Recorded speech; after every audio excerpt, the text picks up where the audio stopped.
அதிமுகவுடைய அதிருப்தியின் வெளிப்பாடாகத்தான் இது நடக்கிறது. அந்த வேலையை முடிச்சிட்டாரு. முடித்த பிறகு எடப்பாடி பழனிசாமி போய் அங்க இந்த வேலையை நான் நீ கொடுத்த ஒரு வேலையை நான் முடிச்சிட்டேன் அப்படின்னு சொல்லி சொல்றாரு. இப்ப அடுத்ததாக என்டிஏ உண்மையிலே விரும்புறாங்க. அவங்க வந்து டிடிவி தினகரன் உள்ள கொண்டு வரணும்னு நினைக்கிறாங்க. ஆனா எடப்பாடி பழனிசாமி இதை செய்வதற்கு தயாராக இல்லை. அது டிடிவி தினகரன் வந்து இப்போ அவங்க சொன்ன மாதிரி அவருக்கு இருக்கிற பிரச்சனை கேட்டீங்கன்னா, ஒரு தனி என்ஐடியா போயிட்டீங்கன்னா எனக்கு சிக்கலே இல்லை.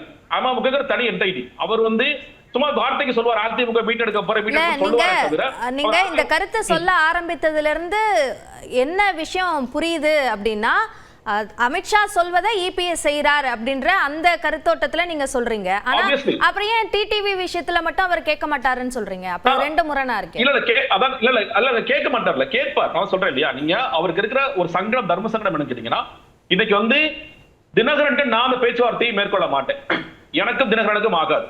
அந்த வேலையை பாஜகவை சேர்ந்த நயினார் நாகேந்திரனோ இல்ல பாஜகவை சேர்ந்த வேற ஒருத்தரோ செய்யலாம். ஆனா நான் எதுக்கு ஒத்துக்கிறேன்னா, இந்த என்டிஏ கூட்டணிக்குள்ள தினகரனை உள்ளே வருவதற்கு நான் ஒத்துக்கொள்கிறேன். எந்த அடிப்படையில் ஒத்துக்கிறேன்?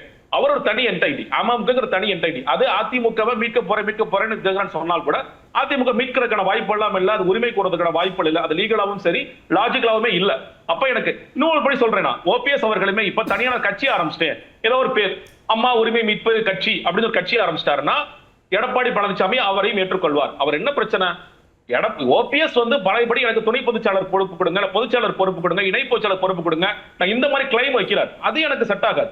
ஏன்னா நான் கஷ்டப்பட்டு பொதுக்குழு நடத்தி நான் அவ்வளவு காசு செலவு பண்ணி கோர்ட்டு கேஸ் நடத்தி நான் வந்து ஓபிஎஸ் வெளியே காலி பண்ணா நீங்க ரொம்ப ஈஸியா வந்து ஓபிஎஸ் மட்டும் கட்சிக்குள்ள சேர்த்துக்க முடியாது. சசிகலா அவர்களும் இன்னைக்கு வரைக்கும் என்ன சொல்றாங்க, இந்த கட்சியோட பொதுச்செயலர் நான் தான் அவங்க அறிக்கைகளை சொல்லிட்டு இருக்காங்க. அப்படி இருக்கும் பொழுது அதை என்னால செய்ய முடியாது.